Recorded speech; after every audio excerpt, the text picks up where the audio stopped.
Buenos días, nosotros vamos a hablar acerca de la línea del tiempo de la evolución de la política en el marco de la educación inclusiva. Iniciamos con la década de 1960 a 1969, donde se dice que el concepto de inclusión en este decenio, pues la inclusión aún no estaba plenamente desarrollada y la política educativa para personas con discapacidad se centraba en lo que es la educación especial segregada. Dentro de las políticas y legislación internacional tenemos lo que es la Declaración de los Derechos del Niño, legislación generada que dice que aunque no es una ley en sí misma, esta declaración sentó las bases para el reconocimiento de los derechos de los niños a la educación. También tenemos lo que es la política y legislación nacional, es decir, en Colombia, donde nos dice que pues hubo el desarrollo de la educación especial institucionalizada, donde pues durante este periodo lo que es la atención a personas con discapacidad se canalizó principalmente a través de la creación y la consolidación de instituciones de educación especial y rehabilitación. Dentro de este tiempo también hubo unas anclas históricas, entre esas tenemos lo que fue la expansión de escuelas y centros educativos especiales y también el auge de los movimientos por los derechos civiles. En la década de 1970 a 1979 se dio la evolución del concepto de inclusión. En esta nos habla que durante esta década se comenzó a cuestionar la segregación total y a explorar la integración como un modelo en el que los estudiantes con discapacidad podían ser incorporados a escuelas regulares. Asimismo, se dieron las políticas y las relaciones internacionales, entre las cuales está la política internacional relevante en la que habla de la Declaración de los Derechos de los Impedidos que se dio en 1975. En esta está la legislación generada en la que la ONU afirma el derecho de las personas con discapacidad a la educación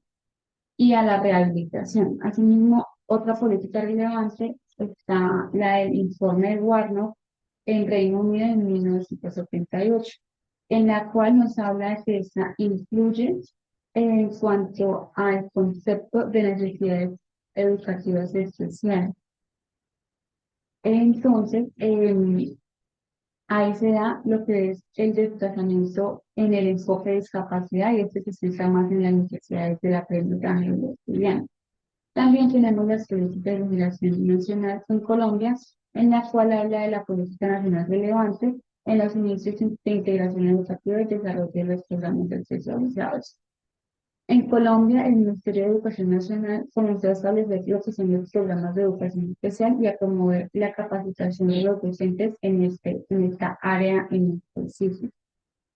Y tenemos las anclas históricas, dentro de los cuales está el ancla de inclusión, en cuanto a la publicación del informe Warnock en 1978 y el ancla general en cuanto a la crisis del petróleo en 1973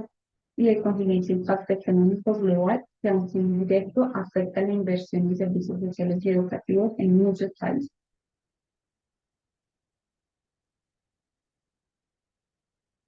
Seguimos con la década de 1980 a 1989, donde nos dice que en esta década de los 80 se consolidó el concepto de necesidades educativas especiales y la práctica de la integración escolar. Tenemos también el apartado de políticas y legislación internacional, donde nos habla que a nivel internacional se creó un programa de acción mundial para las personas con discapacidad, esto en el año 1982. Y tenemos también la política de legislación nacional, que es la colombiana, donde nos hablan que hubo el fortalecimiento de la integración educativa de personas con discapacidad, donde en Colombia pues se emitieron normativas que buscaban o lo que querían era organizar y fomentar la integración escolar de estudiantes con discapacidad en las aulas regulares. Durante esta década también se habla sobre las anclas históricas. Dentro de estas anclas históricas se presentó lo que es la consolidación de la idea de integración escolar a nivel global y el desarrollo de aulas de apoyo para estudiantes con necesidades educativas especiales. Y pues el ancla general en esta década se presentó lo que fue la caída del muro de Berlín en 1989. Durante la década de 1990 a 1999 se dio una evolución de tipos de inclusión. En esta década fue fundamental para el cambio del paradigma de la integración a la inclusión. Entonces, en esto lo que se hizo fue como el amplio, sí, el amplio concepto de el significativo de inclusión, en lo cual se refiere no solo a la discapacidad, sino a la inclusión y a la diversidad en un sentido amplio. En eso se dieron las políticas y las relaciones internacionales, de las cuales está la política internacional relevante, que es la Conferencia Mundial sobre la Educación para Todos, y en esta declara que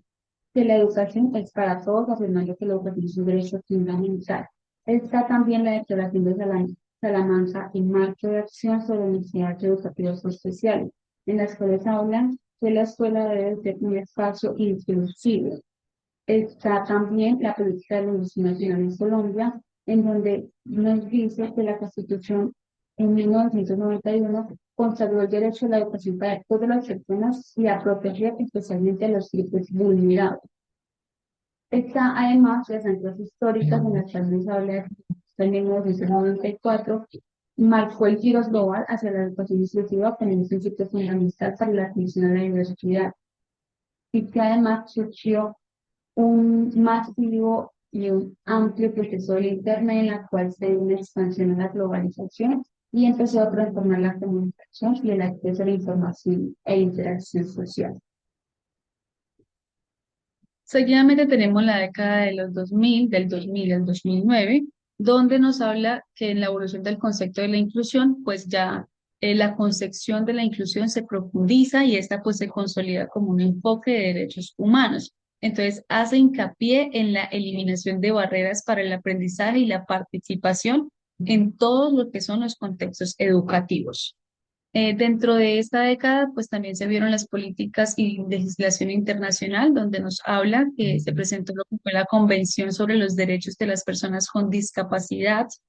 de la ONU, eso fue en el año 2006. También se presentó otra política relevante, lo que fue el Foro Mundial sobre la Educación, Dakar 2000 y Marco de Acción de Dakar. Dentro de la política y legislación nacional, pues tenemos que se presentó lo que fue la ratificación de la CDPD y principios acercamientos a la política de inclusión en Colombia. Entonces, Colombia ratificó lo que fue la Convención sobre los Derechos de las Personas con Discapacidad en el año 2011. Seguidamente, en esta década, pues también se presentaron algunas anclas históricas, entre esas, pues tenemos el ancla de la inclusión, que fue la adopción de la Convención sobre los Derechos de las Personas con Discapacidad, esto ya antes mencionado, y pues también un ancla general, que fue que en esta década se presentó lo que fue la crisis financiera global de 2008. En la década de 2010 a 2019 se dio una evolución en el concepto de inclusión, teniendo en cuenta que ahora también en este momento se buscaba también la transformación cultural, pedagógica y organizacional de las instituciones para asegurar la participación y el aprendizaje de todos los niños, niñas y personas que quisieran ser parte de la educación como un derecho. Tenemos las políticas y legislación internacional en la cual nos habla de los objetivos de desarrollo sostenible, y en esta lo se crea como o se buscaba una educación de calidad. Entonces, en esta se buscaba como eliminar las diferencias de géneros en la educación y asegurar el acceso igualitario a todos los niveles de enseñanza y de formación profesional para personas vulnerables, incluyendo también las personas con discapacidad. Tenemos también lo que es la política de educación inclusiva para la primera infancia básica y media, en la cual nos dice que en la ley estatutaria de 1618 del 2003 estableció las disposiciones para garantizar el pleno ejercicio de los derechos de las personas con discapacidad, incluyendo el derecho a la educación inclusiva. En cuanto a ambas históricas, tenemos que establecer un marco legal detallado para la educación inclusiva de personas con discapacidad, inclusive la transformación del sistema educativo. Asimismo, se evidenció un rápido avance en cuanto a la digitalización y la conectividad global, lo que hizo que surgieran movimientos sociales como las relaciones sociales de género, los derechos de minorías, que influyen en las discusiones sobre la diversidad y la inclusión de todos los niños. Para finalizar, podemos hablar de la década del 2020 hasta la actualidad 2025, donde nos hablan que dentro de la evolución del concepto de la inclusión, ahora mismo pues este concepto de inclusión sigue evolucionando hacia una comprensión más profunda de lo que es la justicia social y la equidad. Esto pues con el fin de abordar no solo la discapacidad, sino pues también todas las formas de diversidad y de exclusión. Tenemos también dentro de este ámbito lo que son las políticas y legislación internacional, donde nos habla que pues se han agendado lo que es el desarrollo del POCS o DS y el papel de la tecnología en la educación inclusiva. Entonces nos habla de una legislación generada, pues ya que si bien no ha habido como un gran instrumento legal global comparable con la CDPD, en esta pues década lo que son las discusiones internacionales se centran en cómo los países están implementando un énfasis en la educación inclusiva digital. También nos habla de una política y legislación nacional, donde nos dice que se presenta lo que es la consolidación de la implementación del decreto 1421 y desafíos post pandemia. Durante este tiempo, pues también se han presentado algunas énfasis teóricas de manera especial lo que fue el desafío y la adaptación de la educación inclusiva durante la pandemia del COVID-19, pues que puso en manifiesto lo que es la necesidad de repensar la accesibilidad y la equidad en entornos de aprendizaje remotos y mixtos. Además de esto, pues se presenta un ancla general, lo que es el rápido avance de la inteligencia artificial. Muchas gracias. Esto fue todo por nuestra presentación.